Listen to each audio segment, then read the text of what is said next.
तो डिस्प्रूव हो गया। लेकिन राम मंदिर का आंदोलन तो बीजेपी से पुराना है, वो तो सबको पता है। हेमंत जी की किताब भी पढ़ लीजिए, 250 साल पुराना है। 1800, देखिए लीगल फाइट चल रहा था 1800 1875-80 में। मस्जिद के सामने चबूतरा था, मस्जिद पे झगड़ा नहीं था, वो चबूतरे पे झगड़ा था। वही तो हम बता रहे हैं आपको। लेकिन वो आस्था की भी तो बात है ओवैसी साहब। चबूतरा बाहर है भाई, मस्जिद में अंदर तो नहीं था। आपने चबूतरे को छोड़कर मस्जिद के अंदर मूर्तियां रख दी और उसके बाद लॉक डाल दिए। अच्छा, आपको मालूम कि जो कलेक्टर साहब ने ये मूर्तियां रखकर मस्जिद को बंद किया, वो बाद में नायर साहब जनसंघ के एमपी बन गए वहां से। नहीं वो ठीक है, लेकिन आपको नहीं लगता कि अगर इन तीन चीज़ों पे समन्वय हो जाता, जैसा कि बोला जा रहा था 80 के दशक में, कि वापस कर दिया जाए काशी, मथुरा, अयोध्या, तो बड़े मसले हल हो जाएंगे? नहीं, आप सब चीज ले लीजिए ना, वो दो क्यों लेते आप? सब ले लीजिए, कुछ बाकी मत रखिए आप। भाई कुछ रूल ऑफ लॉ रहेगा नहीं रहेगा बताइए आप। अब आप कहेंगे कि भाई वो आस्था की बुनियाद पर हम दे दिए, यहां पर क्या वो भी आस्था बोल देंगे आप, वहां पर भी आस्था बोल देंगे, तो फिर संविधान किस लिए है? फिर कोर्ट किस लिए है? एविडेंस किस लिए है? सब दे दीजिए, फिर आप खत्म कर दीजिए। दो पे क्यों रुकते आप? सब ले लीजिए। अच्छा चलिए, आपने संसद में एक मौलाना आमिर अली और बाबा रामचरण दास की बात की थी, आपने कहानी सुनाई थी। मैं चाहूंगा कि यहाँ जो हमारे गेस्ट बैठे हैं, आप वो कहानी यहाँ एक बार सुनाएं, दोहराएं। देखिए, मौलाना आमिर अली और बाबा रामचरण दास तो हनुमानगढ़ी के बाबा थे। इन दोनों ने मिलकर अंग्रेजों के खिलाफ लड़ाई लड़ी। इन दोनों ने मिलकर, एक मौलाना है, एक हनुमानगढ़ी के पुजारी हैं, इन दोनों ने मिलकर ये खूबसूरती है इस देश की। और फिर उसमें मैंने अपने स्पीच में उनका भी जिक्र किया था कि अच्छन खान और शंभू प्रसाद, बाबा एक को जला, मुसलमान की लाश को अंग्रेजों ने जला दिया और शंभू प्रसाद साहब की लाश को दफना दिया, और किसी ने जाकर बोला कि हम नहीं चाहिए, नहीं लेंगे। वैसे हिंदुस्तान चाहते हैं। हाँ, वैसे हिंदुस्तान ये मोहब्बत के मजाहरे थे इस देश के लिए। और अंग्रेजों ने जो नफरत के बीज बोए मुसलमानों में और मेजॉरिटी कम्युनिटी में, जब लड़े अंग्रेजों से लड़ाई, तो मुसलमान और हिंदू सब मिलकर, सिखों ने मिलकर लड़ी थी, ईसाइयों ने मिलकर लड़ी थी, तभी तो मुल्क को आज़ादी मिली। लेकिन इस कहानी का एक दूसरा पहलू भी है। अमृतलाल नागर की जो किताब है उसमें उसका जिक्र है, और उस किताब यानी गदर के फूल में लिखा है कि ये दोनों चाहते थे, और उन्होंने मौलाना साहब ने कोशिश भी की थी कि ये जो विवादित ढांचा है ये हिंदुओं को दे दिया जाए। अब ये देखिए, व्हाट्सएप यूनिवर्सिटी में बहुत से कहानियां लिखी जाती हैं। हिस्टोरियन जो होते हैं ना, अमृतलाल नागर की किताब है। नहीं ठीक है, व्हाट्सएप यूनिवर्सिटी से कहा है। ठीक है, वो जो हिस्ट्री की किताबें हैं, मैं डिसएग्री करता हूं, मगर ठीक है, उनका ओपिनियन होगा, चलिए मान लिया आपकी बात सच है। मगर वो मोहब्बत के मजाहरे तो कर दीजिए कि एक ही पेड़ के ऊपर दोनों की लाशों को लटका दिया गया था। वो मोहब्बत के मुजाहरे तो करिए ना, वो मौका तो दीजिए। तो अगर मौलाना साहब आज होते तो वे मानते कि जो ज्ञानवापी है मथुरा दे दी जाए, क्योंकि तब भी कोशिश कर रहे थे। अब आप देखिए, ज्ञानवापी की आप बात कर रहे हैं, यहां पर अदर साइड ये कहती है कि हमारा पोजीशन हमसे छीन लिया गया 93 में, राइट, और हमारे पास 1530 के कागजात हैं। बाबरी मस्जिद में मेरे पास, मैं 500 साल से नमाज पढ़ रहा हूं, मेरा भी पोजीशन आपने छीन लिया मुझसे। यहां पर आपको इजाजत मिल जाती है और मुझे वहां पर नहीं मिलती। अब आपको मालूम कि मथुरा की आप बात कर रहे हैं, जो एग्रीमेंट 1960s में मुसलमान और हिंदू पक्ष में, उस पर सिग्नेटरी कौन था हिंदू तरफ से? मालविया साहब थे, मदन मोहन मालविया। लेकिन बात तो आस्था की है। नहीं, इनसे बड़ा कोई हिंदू हो सकता मदन मोहन मालविया से? कि मदन मोहन मालविया से बड़े हिंदू हैं। एग्रीमेंट साइन होकर मुसलमानों ने 8 एकड़ जमीन दी, 8 एकड़ जमीन दी।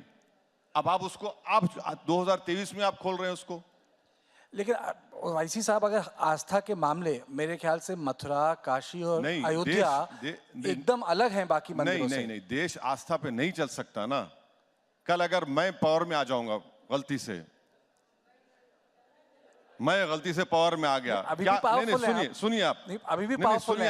अगर गलती से मैं प्राइम मिनिस्टर बन गया और मेरे पास भी 300 MP आ गए गलती से, मैंने ख्वाब में भी नहीं सोचता हूं, मगर कह रहा हूं, मैं कहूंगा मेरी आस्था, क्या करेंगे आप?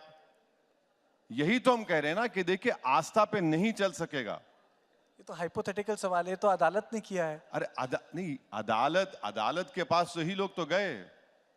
आप जब 91 का प्लेसेस ऑफ वर्शिप एक्ट बना दिए, फिर आप ये क्यों कर रहे हैं? जब आपने कह दिया कि 15 अगस्त 1947 को बाबरी मस्जिद को छोड़कर जो भी रिलीजियस प्लेस होगा उसके कैरेक्टर में, नेचर में तब्दीली नहीं आएगी, तो फिर ये सब क्यों हो रहा है? फिर ये आप ये कह रहे हैं कि मुस्लिम पक्ष को ठीक से सुना नहीं जा रहा। जी आप कह रहे हैं कि मुस्लिम पक्ष को ठीक से सुना नहीं जा रहा। नहीं, मैं ये कह रहा हूं कि जब कानून बना दिए तो कानून को फॉलो करिए।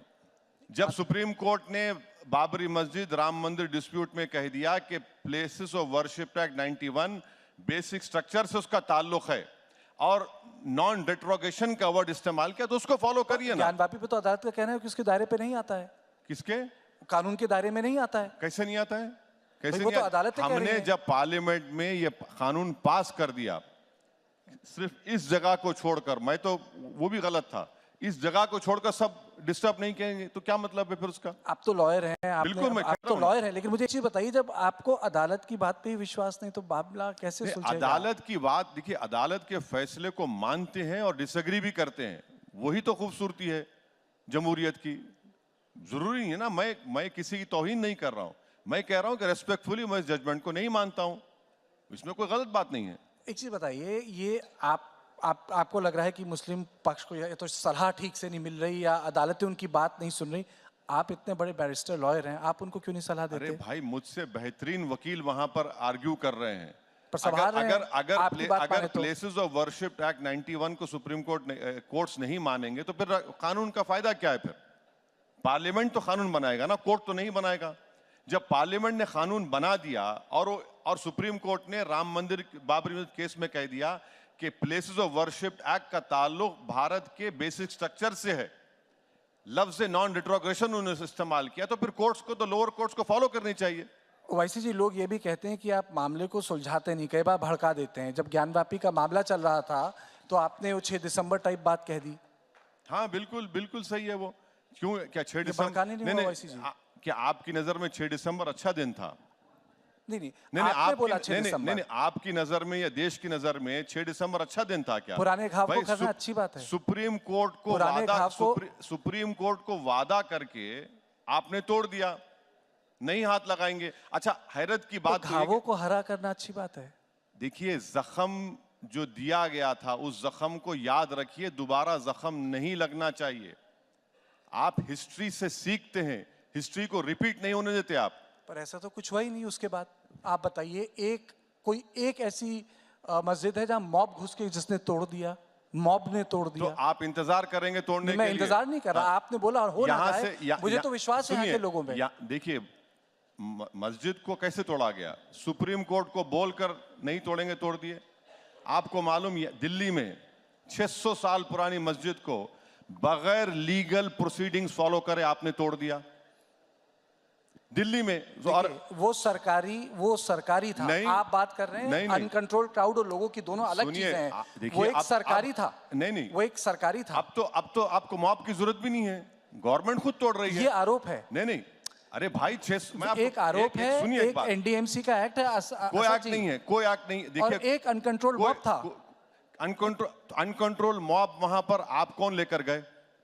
मैं टीवी 9 के दफ्तर पर एक मॉब को ला लूं और अदालत फैसला नहीं, सुनिए, हेमंत साहब के ऑफिस को तोड़ दूं नहीं और बोलूं अनकंट्रोल मॉब था? अरे ये क्या बात है? अरे दो अलग चीजें हैं। अरे कानून तो रहेगा ना मेरे भाई, इसका मतलब देश मॉब से चलेगा? तो फिर आप एल कैपोन को मना दीजिए प्राइम मिनिस्टर। अदालत, अयोध्या में अदालत, बाकी जो मसले हैं मथुरा के वो अदालत। मेरा एक ही बेसिक सवाल है, हल्द्वानी में अदालत। सुनिए, आप ही की जबान में, अगर ये मॉब 6 दिसंबर को मस्जिद को नहीं तोड़ता तो कोर्ट का फैसला क्या आता? बताइए मेरे को। ये तो हाइपोथेटिकल बात है। अरे हाइपोथेटिकल बात नहीं है, बिल्कुल जो हुआ ना, आपने फेट अकम्पली कर दिया मेरे लिए। आपको नहीं लगता लोगों की आस्था महत्वपूर्ण है देश में? अरे भाई, आस्था से देश नहीं चलता मेरे दोस्त, संविधान से चलता है। अगर आप आस्था पे चलाएंगे तो फिर आपकी आस्था मेरी आस्था बड़ी कैसी होगी? जरूरी है कानून, संविधान जरूरी है कानून के लिए, पर देश तो हमारी देश में आस्था तो महत्वपूर्ण है। नहीं, आस्था सब है, मगर संविधान पर भरोसा होना चाहिए। अच्छा बताए, प्राण प्रतिष्ठान क्या था? संविधान था, इस देश की आस्था थी, जहां इस देश के सारे बड़े लोग मौजूद थे। कौन? प्राण प्रतिष्ठा अयोध्या में। अरे भाई, मैं कह रहा हूं कि अगर 49 में जीबी पंत मूर्तियों को रखने की इजाजत नहीं देते और नायर साहब अपना ईमानदारी से काम करते तो 22 जनवरी होता। उससे पहले भी कई बार कोशिश हुई क्या? है। निहंग भी थे वहां। कहाँ पे? अयोध्या में। कौन ऐसा थे? नहीं है कि जो अयोध्या का इतिहास है कि कौन थे? अयोध्या का इतिहास 25, नहीं, 30, कौन थे? 40 फिर से बोलिए। साल। निहंग निहंग लोग मूर्ति पूजा करते। अरे अरे, आप कैसी क्या बात बात कर कर रहे रहे हैं? हैं आप कैसी बात कर रहे हैं? किताब निहंग लोग पढ़िए। मूर्ति पूजा करते ही नहीं है। निहंगों का एक बहुत अरे महत्वपूर्ण निहंग लोग योगदान है मूर्ति अयोध्या पूजा में। नहीं करते मेरे भाई। निहंगों का बहुत महत्वपूर्ण योगदान है। ऐसा है ना कि हर मजहब में गद्दार लोग होते हैं, तो क्या करेंगे उनको? आप निहंग बोल देंगे उनको? आप किसको गद्दार बोल रहे हैं? बहुत से लोग हैं। नहीं, कौन गद्दार है? अरे बहुत मैंने हैं गद्दार भाई। शब्द का इस्तेमाल नहीं देखिए, किया। टीपू सुल्तान को शहीद करने मरवाने वाले मुसलमान गद्दारी थे उसमें। सिराजुद्दौला को नुकसान पहुंचाने वाले मीर सादिक। बहुत है, बहुत से आस्तीन के सांप हैं। चलिए, अब आस्तीन के साथ अलग से बात की जाएगी। एक चीज बताइए, आपको ये यूनिफॉर्म सिविल कोड से क्या आपत्ति है? नहीं भाई, यूनिफॉर्म सिविल कोड में कार्तिकेय को हिंदू अनडिवाइडेड फैमिली में टैक्स रिबेट मिलेगा, मुझे नहीं मिलेगा, ये क्या बात है? मुझे मिलना चाहिए। अगर महिलाओं सुन लीजिए। अगर महिलाओं के अधिकार हो जाएं, बराबर हो जाएं, तो अच्छा, उसमें क्या आपत्ति कैसे है? होंगे बताइए? कैसे होंगे? आप विल का पावर निकाल रहे हैं। आप विल का पावर तो नहीं निकालेंगे आप। और विल का पावर बोलते हैं आपको विल। भाई मुसलमानों में मैं विल के पावर में I can not even exceed 1/3। आप नहीं चाहते कि रिफॉर्म्स हो? रिफॉर्म आप क्यों रिफॉर्म करेंगे मेरा? क्यों? यानी सुनिए, आप क्या कर रहे हैं बताता हूं। माने आपसे मुराद जो बीजेपी कर रही है, आप Hindu marriage act, Hindu succession act मुझ पर थोप रहे हैं। भाई आपकी मोरालिटी मुझ पर क्यों थोपेंगे आप? मिसाल के तौर पर उत्तराखंड की मिसाल ले लीजिए। आपको मालूम उत्तराखंड में आप बोल रहे हैं कि प्रोहिबिशन लिस्ट बना दिए शादी की आप, कि पिता के तरफ मां के तरफ। आपकी मोरालिटी मुझ पर क्यों थोपेंगे आप? भाई मैं right to choice Supreme Court ने कह दिया फंडामेंटल राइट है। उत्तराखंड में आपने कह दिया कि प्रोहिबिटेड लिस्ट बना दिया आपने, वो कैसे होगा बताइए? अच्छा, आप उसमें प्रॉपर्टी का डिवीजन डिस्ट्रीब्यूशन पे एक इल्जाम लगाते, नहीं मुसलमान की बेटी को भाई के बराबर हिस्सा नहीं मिलता। ये क्यों नहीं बोलते कि मुसलमान की बेटी को अपने बाप की जायदाद में भी हिस्सा मिलता, अपने हस्बैंड की जायदाद में भी हिस्सा मिलता उसको? आप ये नहीं बताएंगे, ये नहीं बोलेंगे कि ऐसे 20 इंस्टेंसेस हैं जहां पर मुसलमान बेटी को भाई से बढ़ के मिलता है, ये भी नहीं बोलते। अच्छा, यूनिफॉर्म सिविल कोड की आप बात कर रहे हैं।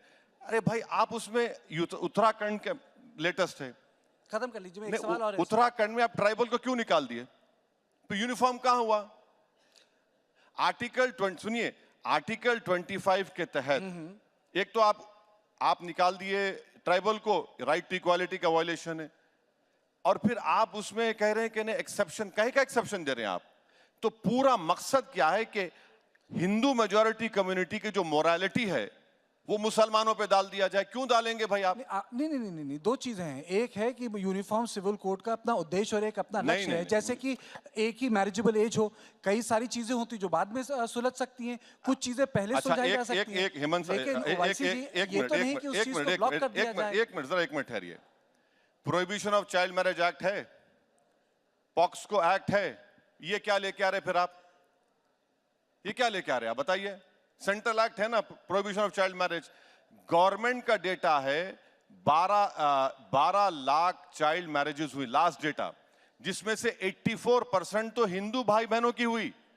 कानून से चाइल्ड मैरिज खत्म होने वाला नहीं है, ये एक सोशल ईवल है, मगर आप तो कानून बना दिए। अच्छा, और एक बात में, इसका मतलब है नहीं सुनिए, आपको रियलिटी बता, पूरी खत्म करिए। मैं खत्म करता हूं। इसका ये मतलब है कि हम कानून ना बनाएं। अरे यानी यूसीसी मैं आपको नहीं रोक रहा हूं, बस्ते में डाल दिया जाए। मैं आपको बोल रहा हूं कानून बनाए भी तो आपने कौन सा पहाड़ खोद कर क्या निकाला? चूहा भी नहीं निकाला आपने। अच्छा, और एक बात, चाइल्ड मैरिज एक्ट जब होती है वो वॉइडेबल होता है, वॉइड नहीं होती। आपको यूसीसी से आपत्ति है, आपको सीए से भी आपत्ति बिल्कुल है। क्यों? अरे भाई, जमहूरियत है क्या? डिक्टेटर की हुकूमत है यहाँ पर? ये तो डेमोक्रेसी है, लोकतंत्र है। हाँ, डिफरेंस ऑफ ओपिनियन होना चाहिए। अब आप कल नरेंद्र मोदी बोलेंगे कि कल से अच्छा, इस पे आपत्ति क्या? अरे बोलने, मोदी का नाम तो लेने दीजिए। आप क्यों डर रहे हैं? मैं बोल रहा हूँ ना, मुझे आपको क्या होगा? रुकिए, पूरा नाम लीजिए, अच्छा आप नरेंद्र मोदी बोलिए, उसमें कोई दिक्कत नहीं। मैं अरे आपसे ये भाई- कह रहा हूं कि दिक्कत क्या है सीएए से। सीए से दिक्कत यह है कि ये मजहब की बुनियाद पर बनाया गया। देश के संविधान में आप मजहब की बुनियाद पर कैसे बनाते हैं आप? अब लोग बोलते हैं ये ओवैसी क्यों? अच्छा भाई, आसाम में सुप्रीम कोर्ट मॉनिटर्ड एनआरसी हुआ, आप हेमंत बिश्व शर्मा एक्सेप्ट ही नहीं कर रहे पर उसको। सीए से किसी मुस्लिम की नागरिकता कहां जा रही है? सुनिए आप सुनिए, बताइए मुझे, सुन तो लीजिए, कहां जा रही है? परसिक्यूटेड हिंदूज को नहीं, जगह मिल रही है। सुन तो लीजिए, आप ये अच्छा, एक दिल पे अच्छा, हाथ नहीं, रख- नहीं दिल पे नहीं, ओवैसी जी, मैं कहीं पे हाथ नहीं चलिए, रखता हूं। मैं दिमाग से बताइए, चलिए। मैं दिल कहीं की पे हाथ बात नहीं नहीं तो रखता हूं। चलिए, नहीं नहीं, एक चीज मैं- बताइए, एक चीज मैं बताइए। किसी पे हाथ नहीं रखता हूं मैं तो ना, मैं अफगानिस्तान भी पूरी- गया, मैंने देखा। देखिए, वहां सिख थे, कम हो गए। पार्टीशन के टाइम पे कितने हिंदू थे पाकिस्तान में, सबको कहाँ? पता है। अच्छा, कम हो गए, अच्छा, सबको पता है। तो अगर परसिक्यूटेड आप है ये बोलना, अच्छा अब आप पूछ लिए ना। अगर परसिक्यूटेड हिंदूज को अगर देश में जगह मिल जाए तो उसमें दिक्कत क्या है? बस देखिए, मैं इस बात का मुखालिफ नहीं हूं कि पाकिस्तान से, अफगानिस्तान से, बांग्लादेश से, श्रीलंका से, बर्मा से हिंदू भाई बहन, सिख, क्रिश्चियन आ जाएं। क्या आप ये कहना चाह रहे हैं कि इस कानून से पहले वो लोग नहीं आते थे इंडिया को? और ये कानून क्या कर रहा है कि दिसंबर 2014 के बाद किसी को नहीं देंगे, नहीं आएंगे। अब 14 के बाद अगर हमारे हिंदू भाई पाकिस्तान नहीं देंगे, आप, हमारे पास लॉन्ग टर्म वीजा का प्रोविजन है। लॉन्ग टर्म वीजा के बाद उनको सिटीजनशिप देने का इख्तियार है। बीजेपी ये बोल रही कि इससे पहले कोई था ही नहीं प्रोविजन, क्या बात कर रहे हैं? नहीं, तो इस पे आप बहस कीजिए, अमेंडमेंट अब लाइए, मुझे- आप बोलिए कि इसे ट्वीक किया जाए। सुनिए सुनिए, मेरा मेरा मेरा खत्म तो करने दीजिए। अब आप कह रहे हैं कि नागरिकता क्या खतरा है? आपको देखिए, CAA को अकेला नहीं देख सकते, एनपीआर और एनआरसी के साथ जोड़ना पड़ता उसको आपको। एनआरसी भी क्या गलत है भाई? सुन तो आप लीजिए, देखिए ना, मणिपुर में आपने मणिपुर पे आप इतने मुझे इंटरव्यूज मुकम्मल दिए। करने देंगे या अपनी बात करेंगे? अच्छा चलिए, बात कीजिए। हाँ, एनपीआर एनआरसी, आप सेंसस नहीं कराते, आप सेंसस नहीं कराते। एनआरसी जब होगा तो मुझसे कहा जाएगा कि अपने दादा का बर्थ सर्टिफिकेट लाओ। आधार कार्ड, ये उस आधार कार्ड को भी पढ़ा आपने? उसमें लिखा हुआ है कि this is not proof of citizenship. कितने लोगों के पास पासपोर्ट है भारत में? 5%। मैं बता रहा हूं आपको, यही तो चीज, इसकी हम मुखालिफत कर रहे। आप रिलीजन का लफ्ज निकाल दीजिए CAA में, करिए, कौन रोक रहा है? कौन रोक रहा है इनको? आप रिलीजन की बुनियाद पर कानून बना रहे। अच्छा, और एक हैरत की बात, supreme court monitored NRC Assam में हुआ क्योंकि हेमंत बिश्व शर्मा की जो दिली ख्वाहिश थी उसमें ज्यादा मुसलमान नहीं आए। बोले मैं नहीं मानता उसको। क्यों नहीं मानते भाई? आप, सुप्रीम कोर्ट मॉनिटर्ड है ना वो तो CAA को ये रिलीजन की बुनियाद पर बनाया गया, गलत है। आप पाकिस्तान, बांग्लादेश से जो हमारे हिंदू परसिक्यूटेड भाई आ रहे, सिख आ रहे, दीजिए, पहले भी कानून था। तीसरी बात यह है कि CAA को अकेला मत देखिए, एनपीआर एनआरसी से जोड़कर देखिए, तब आपको समझ में आएगा ये। ठीक, पर आप हर चीज को फिर मुसलमानों के खिलाफ साजिश क्यों बोलते हैं? बिल्कुल है, क्यों नहीं हो रही है? बिल्कुल है। अच्छा, आपको मालूम कि पंडित नेहरू के जमाने में कितने लोगों को बांग्लादेश भिजा दिए थे? माने पाकिस्तान उस वक्त बांग्लादेश नहीं बना था। क्यों बनाए थे? इसी वजह से भिजा दिए थे। ये एक हिस्ट्री है ना। दूध के जले छाछ को भी फूक फूक कर पीते हैं। चलिए ठीक है, आइए शुद्ध राजनीति की बात की जाए, शुद्ध राजनीति की। ओवैसी साहब, आप खड़े कहाँ हैं, किसके साथ हैं? किसके साथ खड़े हैं? आपने एक बीच में बोला था ना महबूब ना महबूबा। नहीं नहीं, देखिए, हम जहां खड़े ना आपने बोला ना मोहब्बत की दुकान के पास ना। नहीं नहीं, देखिए, आप दूसरा शब्द आप दूसरा आप बोलेंगे? अरे आप बोलेंगे मैं ना। बोल दूंगा, मुझे क्या है? नहीं, नहीं, आपने बोला महबूबा के पास नहीं जाऊंगा, महबूब से दूर रहूंगा, ये नहीं, दुकान भी ठीक नहीं है। नहीं नहीं, हम जहाँ खड़े हैं अच्छी जगह खड़े हैं, जमीन हमारी मजबूत है। अब जो लोग जहाँ खड़े हैं, जो दुकानें खोल रहे हैं, वो बता दें क्या करेंगे। 185 लोकसभा सीट में से आप सिर्फ 16 जीतते हैं। अब हिमाचल में आपकी सरकार जाने पे आ गई। अब हिमाचल में सरकार, अभी लेटेस्ट न्यूज, हिमाचल में सरकार जा रही है आपकी। तो आप जमीन अपनी खो रहे हैं और आपको सिर्फ फिक्र क्या है? मुस्लिम वोट, मुस्लिम वोट, मुस्लिम वोट। और मुसलमानों को लगता है कि भाई वो बहुत बड़ा भौचाल हो जाए। कुछ नहीं होगा। इसीलिए हम बोल रहे हैं कि भाई आप अपनी पॉलिटिकल लीडरशिप को बनाइए और आगे लेकर चलिए। ये पैगाम दिया जाता है मुसलमानों को, अभी भी दिया जाता है, पहले भी देते थे कि बस हमारे गले में एक सांप डाल दिए, बस नाचते रहो सेकुलरिज्म का नाम लेकर। कहाँ सेकुलरिज्म है? जो संविधान का सेकुलरिज्म मैं उसको मानता हूं, मानता रहूंगा। ये पॉलिटिकल सेकुलरिज्म काय का सेकुलरिज्म है? अशोक राव चौहान जो मुझे गाली देते थे अब बीजेपी में चले गए। बताइए कौन कौन चले जा रहा है बीजेपी में? कौन सा सेकुलरिज्म बताइए? अजीत पवार बीजेपी में चले गए, अभी बहुत से लोग जाने वाले हैं सुना में।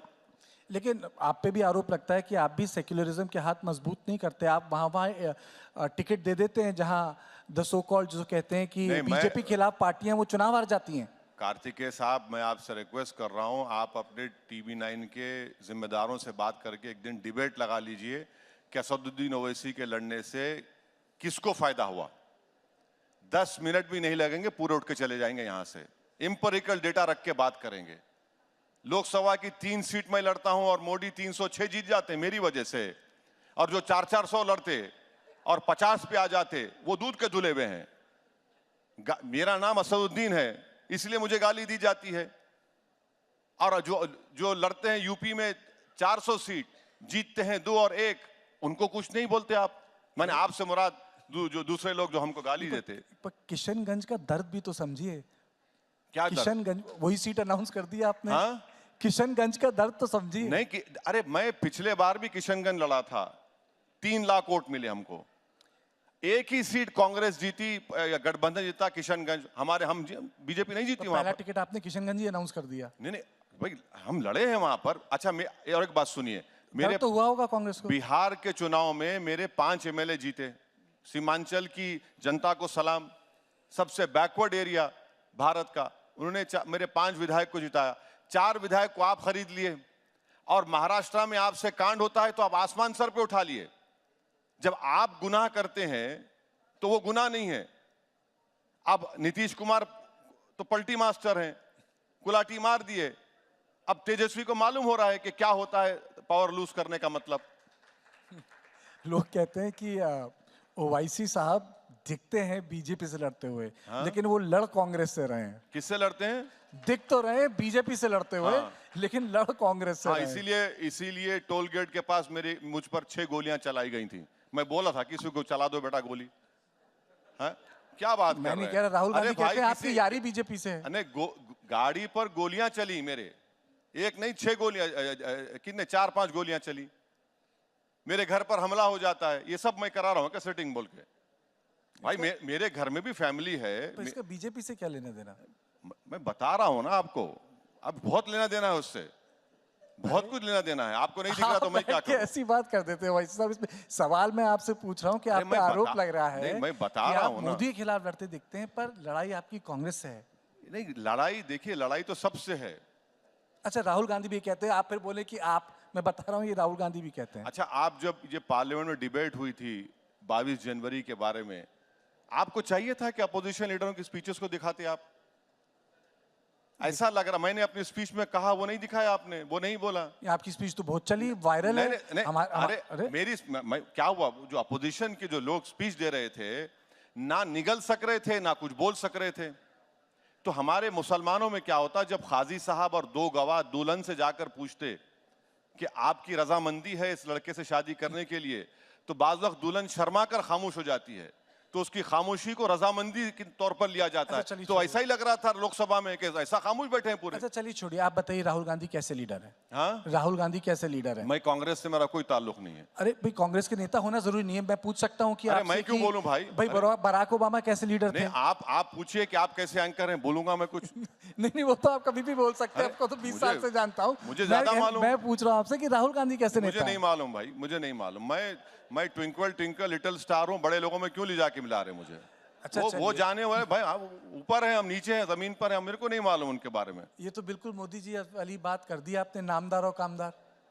नहीं, मैं ये सब नहीं कह रहा हूँ ना, मैं नहीं जानता भाई, बड़े लोग हैं, आप क्यों ले जाके मिला रहे मुझे? अच्छा एक चीज बताइए, अरविंद केजरीवाल आपको बीजेपी का छोटा रिचार्ज बोलते हैं? हाँ बिल्कुल है, छोटा रिचार्ज। अब आप बोल रहे हैं तो मानता हूं मैं। अरे मेरे कहने से क्या होता है, वो तो केजरीवाल कह रहे हैं, वो कह रहे हैं आपको। अरे भाई वो क्या कर रहे हैं वो? और आप भी कहते हैं केजरीवाल को छोटा रिचार्ज? नहीं, वो उनके एजेंडे में 370 का मामला आया, ये सपोर्ट किए। उनका जो एजेंडा है वो सॉफ्ट हिंदुत्व नहीं है, एक्चुअल हिंदुत्व फॉलो कर रहे हैं केजरीवाल। ढकी छुपी बात कहां है, ये सब जानते हैं। लोकसभा चुनाव ज़्यादा दूर नहीं है, आप किसी से गठबंधन करना चाहेंगे? नहीं, हम तो बिल्कुल करना चाहेंगे। अगर कोई होगा बातचीत चल रही है, होगा तो अच्छा है, नहीं तो लड़ेंगे। किससे कहेंगे? क्योंकि मैंने आपसे पूछा था ना पहले कि महबूब के पास भी नहीं जाएंगे, महबूबा के पास भी नहीं जाएंगे, दुकानदार के पास भी नहीं जाएंगे, फिर आपने वो चौकीदारी वाली बात भी कह दी, तो जाएंगे किसके पास आप? अरे जनता के पास जाएंगे, जनता के आवाम के पास जाएंगे, अपनी बात रखेंगे और रखते आए रखेंगे। चलिए, अगर इंडिया आपको न्योता देता है, इंडिया गठबंधन आपको बुलावा देता है, बुलाता है आदर से, सत्कार के साथ, जाएंगे? हाइपोथेटिकल सवाल का जवाब प्रेजेंट में कैसे दे सकता हूं मैं? मेरे को तो नहीं मालूम। वो तो खुला कह चुके हैं कि हमको इनसे मतलब नहीं है।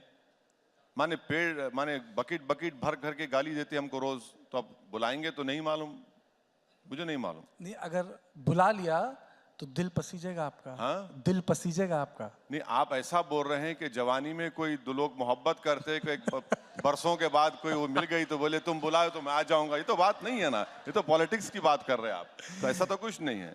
अच्छा, फिर आपकी जैसे कि हर एक नेता की एक कोशिश होती है कि मेरा अल्टीमेट एम है, आपका अल्टीमेट एम क्या है? बीजेपी को पावर से बाहर रखना या कांग्रेस को सत्ता से दूर रखना? देखिए, भारत की जमहूरियत उसी वक्त कामयाब होगी जब हर समुदाय को उसका हिस्सा मिलेगा पॉलिटिक्स में, सोशल लाइफ में।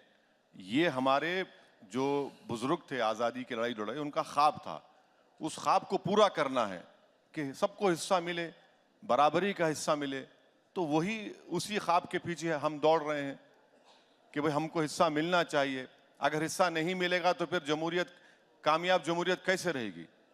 कामयाब जमहूरियत नहीं रहेगी, लोकतंत्र कामयाब नहीं रहेगा। आपके पास कोई प्लान है मोदी को हराने का? कोई बिग पिक्चर जिसे कहते हैं, बड़ी स्कीम, कोई एक अंडरस्टैंडिंग? क्योंकि ऐसा लग नहीं रहा है कुछ ऐसा होगा। आपके पास है कुछ? नहीं, अब जो प्राइम मिनिस्टर बनना चाहते हैं उनसे सवाल करिए आप।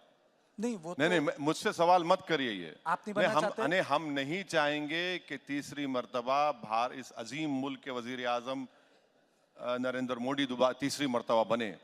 मगर जिनको प्रधानमंत्री बनना है, जो प्रधानमंत्री बनने का ख्वाब देख रहे हैं, उनको वो लोग क्या कर रहे हैं उनसे पूछिए। उनसे पूछिए कि आपके पास क्या ब्लूप्रिंट है। पर आप ख्वाब नहीं देखते मूवर एंड शेकर का, प्रधानमंत्री बनने का? हर पॉलिटिशियन बनना चाहता है, टॉप पोस्ट पे जाना चाहता है। नहीं, मेरा नहीं है। आपका नहीं है? मेरा बिल्कुल नहीं है। मैं जहाँ हूँ खुश हूँ। मैं जो काम कर रहा हूँ, मेरी लड़ाई वही है।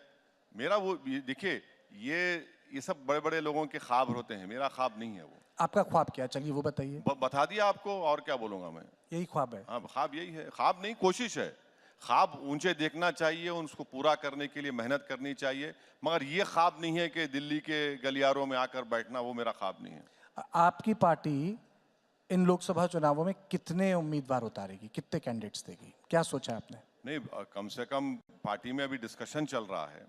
बहुत से जगहों से, यूपी से, बिहार से, महाराष्ट्र से, मध्य प्रदेश से, कर्नाटका से लोग बोल रहे हैं। मगर इस वक्त पर यहाँ पर बैठकर टीवी पर बोलना गलत होगा। वो आपने पिछली बार गठबंधन करने की भी कोशिश की थी, जैसे सपा से बातचीत भी चली थी, आप लखनऊ आए थे, एक प्रेस कॉन्फ्रेंस भी हुई थी शायद, अगर मुझे याद है, आपने एड्रेस किया था। ऐसा वो बातचीत तो बहुत चली यूपी में, मगर कुछ हुआ नहीं। वो कोई छोटी पार्टियों से गठबंधन देश भर में होगा, बिल्कुल तो होगा। कुछ तो बताइए। कुछ ना कुछ होगा। कहाँ होगा? महाराष्ट्र में करेंगे गठबंधन? देखेंगे क्या। अभी तो अरे भाई सब चीज बोल दिए तो फिर कैसे? नहीं, अखिलेश से करेंगे? हाँ, अखिलेश से? अरे वो उनको मालूम, वो तो उधर बैठ गए जाकर। अपना क्या करेंगे? किससे भी नहीं करेंगे वो। नहीं, पर पिछली बात तो बन ही गई थी, ऐसा लग रहा था। ऐसा नहीं है, सब रूमर्स थे, ऐसा कुछ नहीं था। तो कोशिश तो आपने पूरी की। नहीं, अब देखिए, अब ये बहुत सी बातें हैं जो अवामी पब्लिक के लिए नहीं बोलना चाहिए किसी पॉलिटिशियन को। लेकिन फिर भी थोड़ा सा तो बताइए कि आप कहाँ कहाँ कोशिश करेंगे गठबंधन की। अब मैं बता दी ना, इतने स्टेट्स बताया, देखें क्या होता अभी। नहीं, ठीक ठीक बताइए। एक आपने महाराष्ट्र बोला, दूसरा? अब कोशिश, प्रपोजल, पार्टी में बातचीत चल रही है, देखेंगे आगे क्या होता। अच्छा, एक आखिरी सवाल मैं आपसे पूछना चाहता हूँ। भाई साहब, एक आप टूर पर थे अमेरिका, एक टूर पे थे ना अमेरिका, एक बच्चे ने आपसे बड़ा सवाल पूछा था। मैं इसी मन से उस सवाल को दोहराना चाहता हूँ। आप बच्चे हो गए छोटे आप। नहीं, बच्चे नहीं, बात बड़ी थी और बच्चों के मुंह और बच्चों की बात भगवान की बात भी कही जाती है। और आपने उसका बहुत शानदार जवाब दिया तो था। वही जवाब सुन लीजिए ना, अब क्या मैं हाँ, क्या नहीं, बोलूं? पूरी बात सुनाइए। नहीं, आप पूरी बात बताइए, आप पूरी बात बताइए। क्या सवाल था वो? अरे, आपको याद होगा, क्या है वो? उन्होंने, उस बच्चे ने आपसे ये सवाल पूछा था कि असदुद्दीन ओवैसी पाकिस्तान के मुसलमानों को अपना भाई मानते हैं या नहीं। ये सवाल था। अब ये देखिए, ऐसा है ना कि ये 47 में आज़ादी मिली, 200 साल की गुलामी से आज़ादी मिली, और 2024 में आप मुझसे पूछ रहे हैं।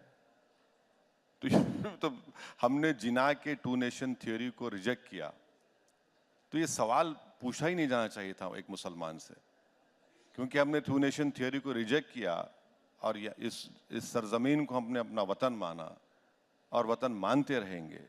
तो ये बात गलत है। हाँ, ताल्लुकात हर पड़ोसी से अच्छे होने चाहिए, मगर इसका जो इन्वर्टेड कॉमर्स में आप जिस तरफ लेकर जा रहे हैं, मैं तो राष्ट्रवाद की, आपका जवाब राष्ट्रवादी जवाब था। अच्छा, थैंक यू सर। नहीं, आपको मुझे सर कहने की जरूरत नहीं, सुना इसलिए पूछा और बोला। नहीं, राष्ट्र भाई देखिए, ये सच्चाई है। नहीं, आप ही ने बोला था ना। नहीं, हम हमारे बुजुर्गों ने पाकिस्तान, आप ही ने कहा था जब कसाब जैसे बोला था ना, भेज आतंकियों को भेजना बंद करेगा, आपने बोला था। तो उसको दोहराने में क्या दिक्कत है? बोल दिया, क्या क्या बातें याद नहीं आती, कितने बातें बोलेंगे आप? अरे, पूरा देश सुन रहा है, भारत। अरे नहीं, हम बोल दिए, हम तो बोले हैं भाई। उस लड़के ने पूछा था, हमने कहा कि भाई साहब अब ये आप बात कर रहे हैं, ये आज देख लीजिए क्या हो रहा है। बहुत बहुत शुक्रिया, बहुत बहुत शुक्रिया इस सेशन में आपका।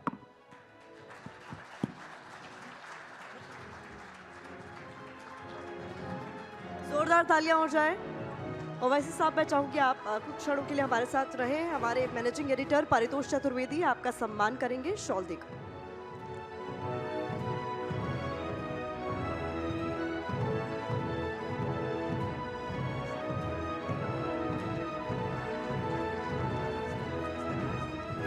TV9 भारतवर्ष सत्ता सम्मेलन के मंच पर अब वो हस्ती आ रही है जिसका सिर्फ यहाँ मौजूद मेहमान ही नहीं, TV9 भारतवर्ष के करोड़ों दर्शक सुबह से इंतजार कर रहे हैं। एक ऐसे राजनेता जिनके पास हर सवाल का जवाब है, जो सत्ता पक्ष को सड़क से संसद तक अपने ही अंदाज में ललकारते हैं। कौन है वो? कोई अंदाजा लगाएगा? चलिए इस स्क्रीन पर उनका एक छोटा सा परिचय देख लेते हैं। गुनाहगार मैं हूं, क्योंकि मैं तुम्हारी बात करता हूं, मैं तुम्हारे हक के लिए लड़ता हूं। कॉलेज के दिनों में क्रिकेट के तेज गेंदबाज रहे असदुद्दीन ओवैसी राजनीति की पिच पर भी बयानों के बाउंसर के लिए मशहूर हैं। खुदा के लिए अपने मजहब को बचा ले हिंदुत्व के लोगों से।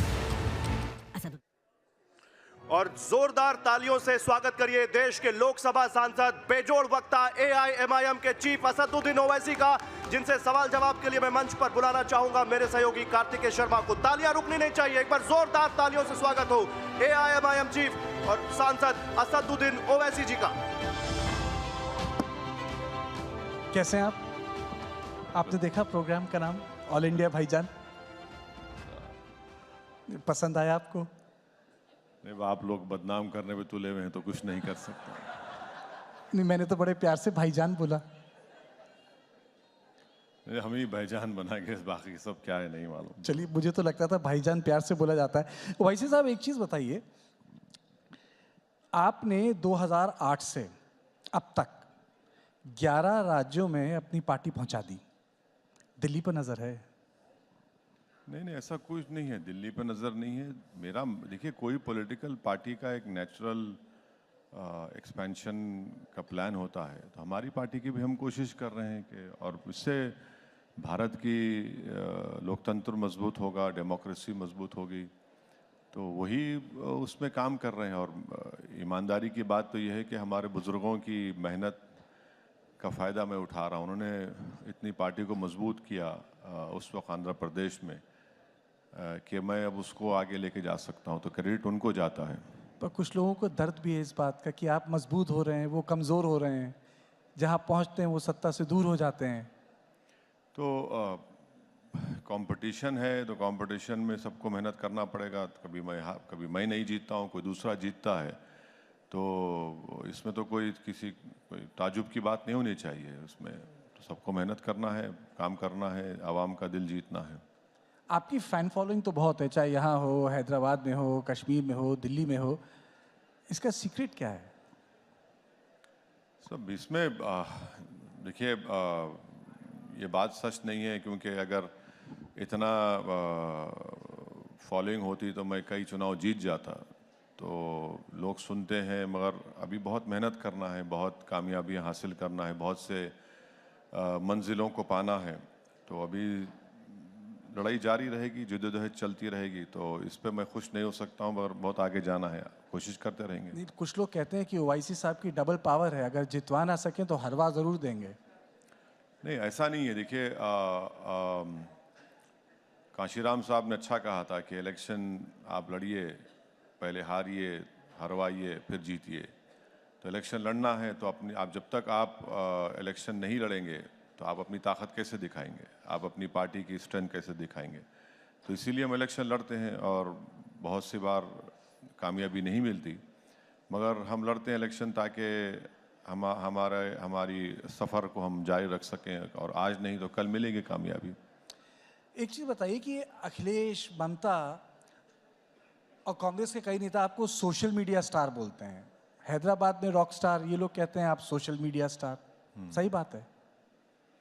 नहीं, चलिए, कुछ तो मान तो लिए हैं। इनका बड़ापन है कि मुझे कुछ मान लिए लोग कि मैं कुछ हूँ। अच्छा, ये पूरा किसान आंदोलन चला, ओवैसी साहब आप नज़र नहीं आए। नहीं, किसान आंदोलन में तो ये तो पॉलिटिकल आंदोलन है, और हम सब लोग उसकी तायीद कर रहे हैं, सपोर्ट कर रहे हैं उनको। तो उसमें जाकर खामखा हम लोग माहौल को क्यों ख़राब करें। वो लोग कर रहे हैं, हाँ, उनके डिमांड जो है वो जस्टिफाइबल डिमांड्स हैं, और सरकार को उसको मानना चाहिए, कबूल करना चाहिए। और ये हम बोले हैं और फिर से बोल रहे हैं। ओवैसी साहब, आपको एक मैं मसले पे लाता हूँ। मैंने आपकी पूरी स्पीच सुनी संसद में, आपने लंबा भाषण दिया था।